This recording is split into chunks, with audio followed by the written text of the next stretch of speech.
I should think one of our greatest problems in life must be surely knowing that our minds deteriorate, decline as one grows older, or deteriorate even when one is quite young, being a specialist along a certain line and being unaware totally of the whole complex area of life. It must be a great problem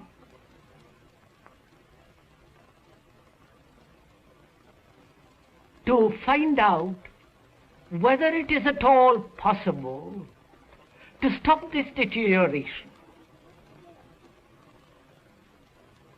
so that the mind is always fresh, young, clear, decisive. And is it at all possible to end this decline? This evening, further, I would like to go into that.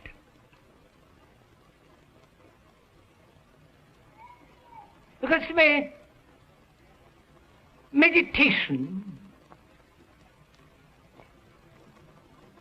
is freeing the mind from the known. The talks and writings of Krishnamurti cannot be limited to a single category such as philosophy or religion. Unquestionably, Krishnamurti is one of the more challenging and creative men of our time for his profound insights into the realities of the human condition. This series of 8 programs represents the first time that Krishnamurti has permitted his talks to be filmed. In this talk, the subject of which is meditation, Krishnamurti continues his exploration of the real revolution, a radical change in ourselves.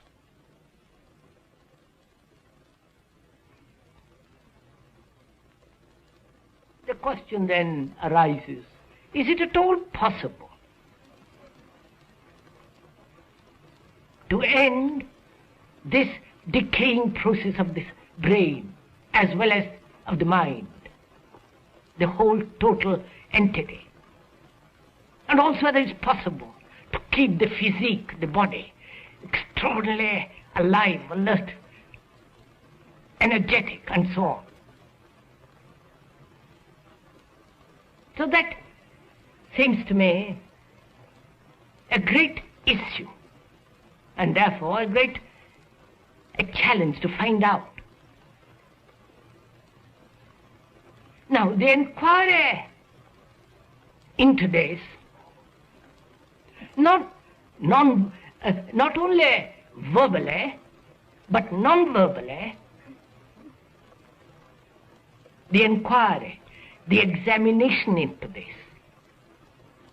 is meditation.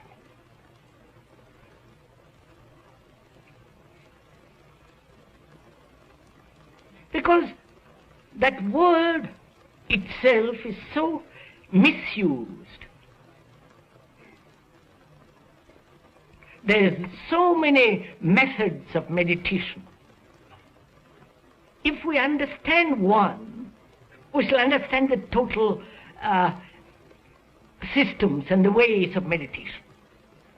But the central issue that we are going to talk over together this evening is this, that whether the mind can ever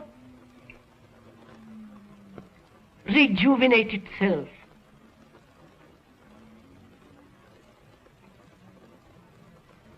whether it can become fresh, young, unafraid. The fact is that there is deterioration.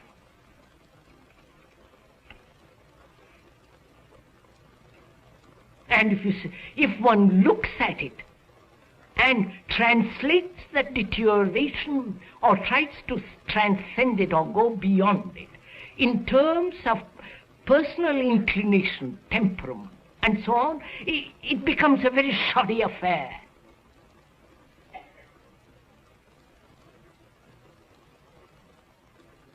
But if one observes it, as you would observe a tree at sunset, light on the water, the outlines of a blue hill,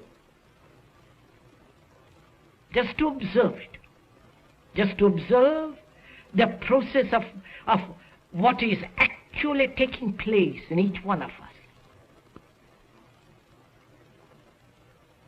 then we will go together. And if you cannot do this, there will be gaps and we'll not be able to take the road together. Because we are concerned with the whole total process of living. And this total process of living, as one observes, is always creating an image about ourselves, about others. Image through experience, image through conflict. And are we aware that there is an image in each one of us about ourselves, and that image begins to be more and more strong and more crystallized, and then there is the end of it all. So is one aware of it? And if one is aware of it, who is the entity that is aware of the image? You understand the issue? Is the image different from the image maker?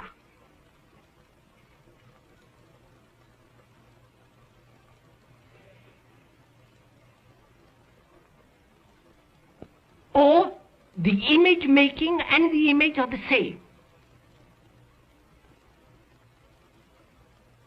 Because unless one understands this factor very clearly, what we are going into will not be clear.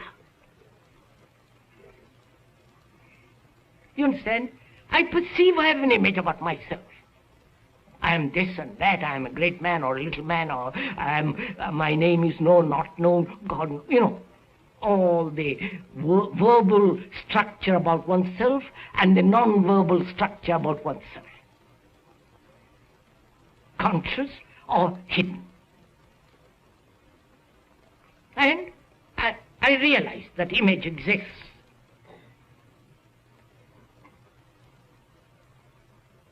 If at all I become aware, watchful, I know there is this image is being formed all the time. And the observer who is aware of that image feels himself different from the image. Isn't that what's taking place? Right? I hope we are making this clear. And the observer then begins to either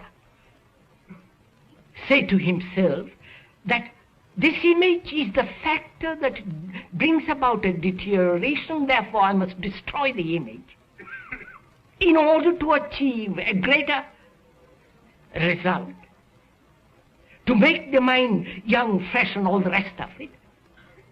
And he struggles, he explains, he justifies, or adds, strives to alter it to a better image. And this is very important to understand. And effort, struggle, in different ways, either physically or psychologically, as competition, as ambition, aggression, violence, pride, accumulated resentments, and so on, is one of the factors of deterioration.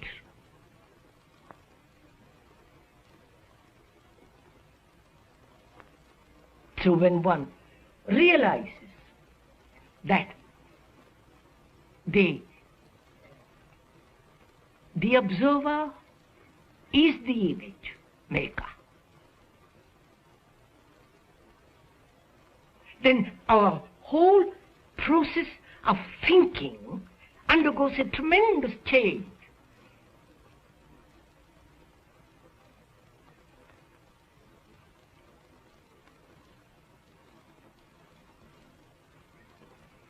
And so the image is the known. So as long as the brain, as long as the whole mind, in which is the mind, brain and the body, the whole mind functions within the field of the image, which is the known, of which one may be conscious or not, in that field is the factor of deterioration.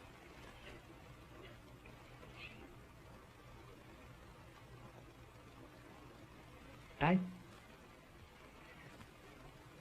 Please don't accept it as an idea which you will think about when you go home. You won't anyhow.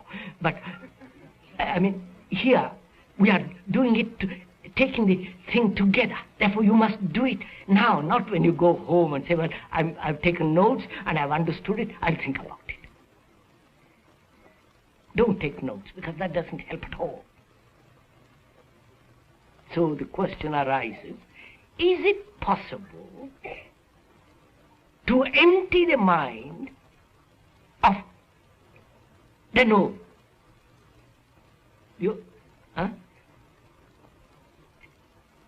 You understand? Am I making myself clear? Doesn't matter.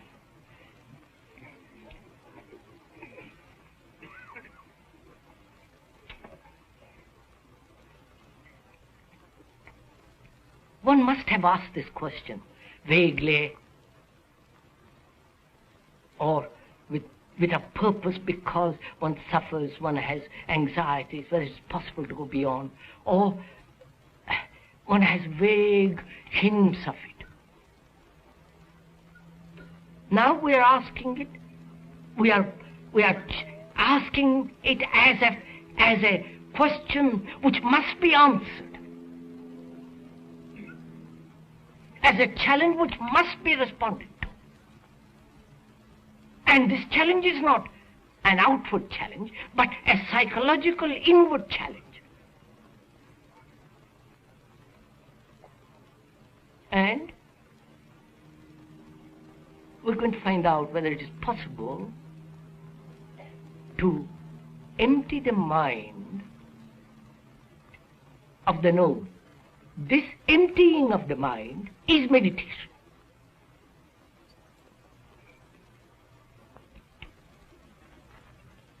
And one must go into this question of meditation.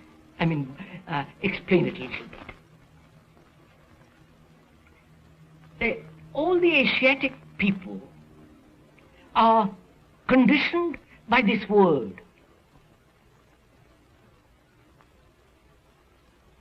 So-called religious, serious people are conditioned by this world. Because through meditation they hope to find something which is not, which is something beyond mere daily existence. And to find it, they have various systems, very, very subtle or very crude, like the Zen. And also in that, so-called meditative systems is concentration, fixing the mind on one idea or one thought or one symbol and so on. And also, there are various forms of stimulation. Forcing oneself, stimulating oneself, and that is to expand consciousness more and more through will, through effort, through concentration, through determination to force. And by extending this consciousness, one hopes to arrive at a different state or a different dimension, or reach a point which the conscious mind cannot. Or one takes many drugs, including the latest, LSD and so on. That gives, for the moment, tremendous stimulation to the whole system. And in that state, one experiences extraordinary things.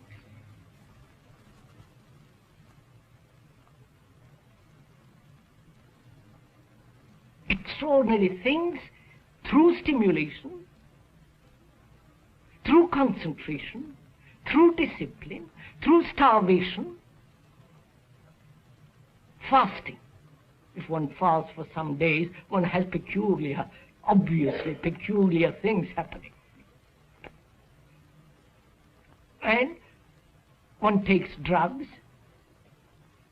and that for the moment makes the body extraordinarily sensitive. You see colors which are most extraordinary, which you have never seen before. You see everything so clearly, there is no space between you and that thing which you see.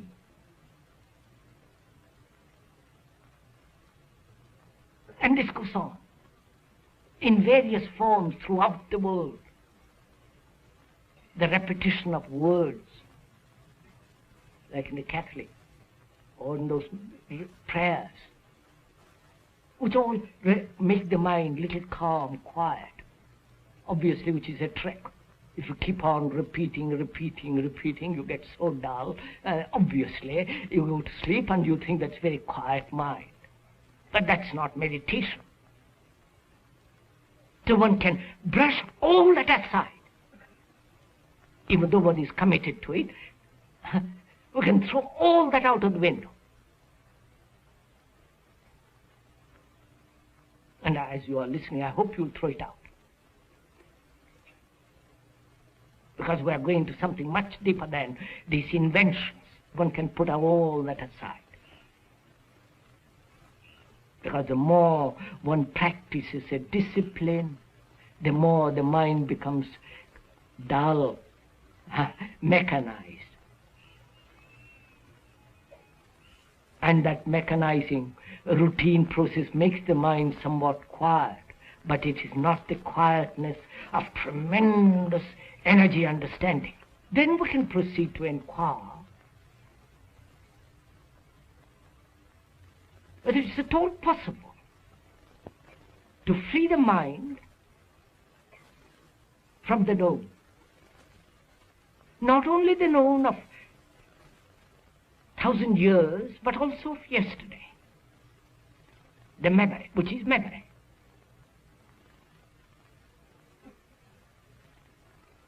Which doesn't mean that I forget the way to the house that we live in, or technology.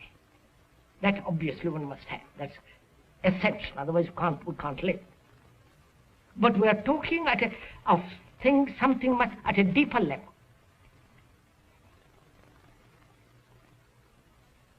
The deeper level where the image is always active. The image, which is the known, is functioning all the time. And whether that image and the maker of the image, which is the observer, whether it's possible to empty the mind of that. And emptying of that, of the known, is meditation.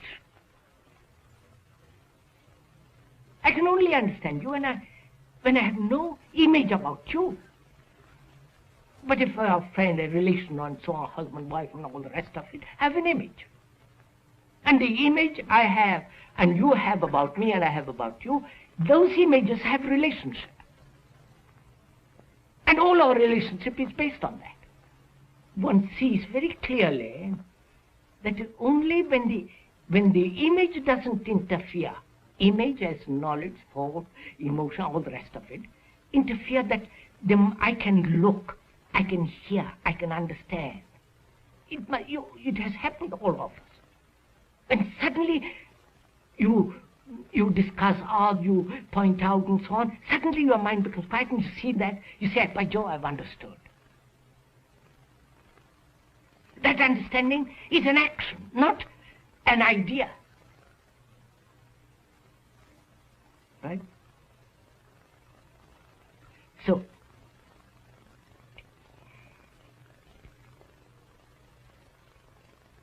there is understanding action only, action in a different sense than the action that we know, which is the action of the image of the known. We are talking of an understanding which is an action when the mind is completely quiet, in which understanding as action takes place, right? So, there is understanding and action only when the mind is completely quiet. And that quiet, still mind is not induced by any discipline, by any effort. And meditation then is, which one can do when you're sitting in the bus, walking the street, or washing dishes, I'd God knows what else. And meditation has nothing whatsoever to do with breathing and all that. If there's nothing mysterious about it, the mystery of life is beyond all this. Beyond the image, beyond effort, beyond the centralized, egotistic, subjective, self-centered activity. There is a vast field of something which can never be found through the known.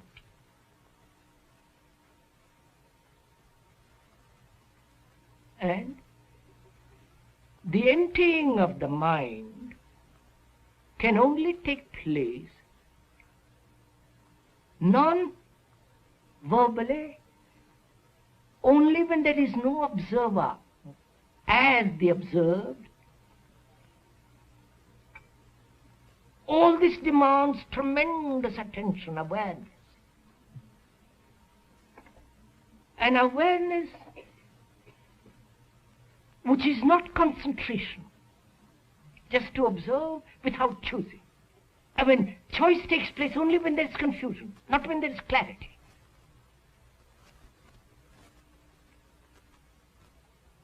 So, awareness takes place only when there is no choice, or when you are aware of all the conflicting choices, conflicting desires, the strains, just to observe all this movement of contradiction. And knowing that the observer is the observed. And therefore, in that process there is no choice at all, but only watching what is. And that's entirely different from concentration. And that awareness brings a quality of attention.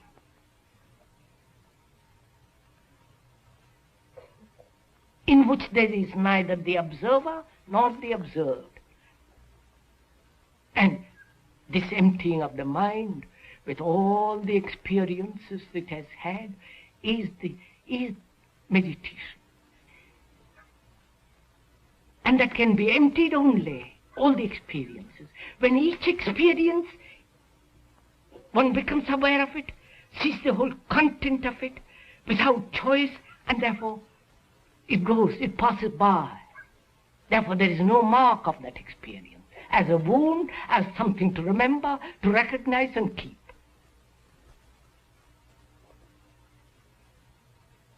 So meditation is a very strenuous process. It's not just a thing to do for old ladies or men who have nothing to do. This demands tremendous attention, right through. Then you will find for yourself, no, there is no question of experience, there is no finding. Then when the mind is completely quiet, without any form of suggestion, hypnotism, or following a method, when the mind is completely quiet, then there is a quality and a different dimension of which thought can never possibly imagine or experience. Then it's beyond all search. There is no seeking. A mind that is full of light does not seek. It's only the dull, confused mind that's always seeking and hoping to find. What it finds is the result of its own confusion.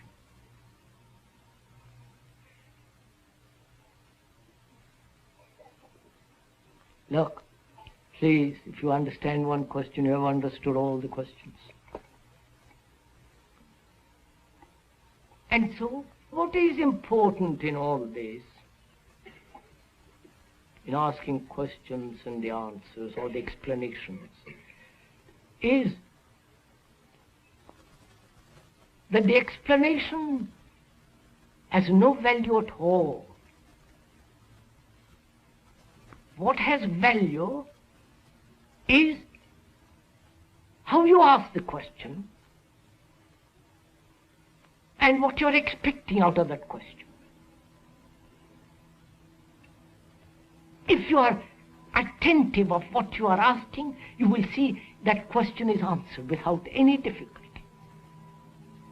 Therefore, there is no teacher, you are everything yourself, both the teacher, the pupil, everything.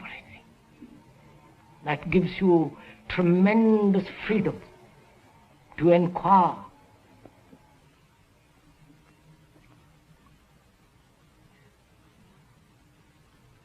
This has been the fourth of 8 programs presenting the talks of Krishnamurti. Subsequent programs in this series are titled What is Love?, Questioning, Living and Death, and The End of Conflict.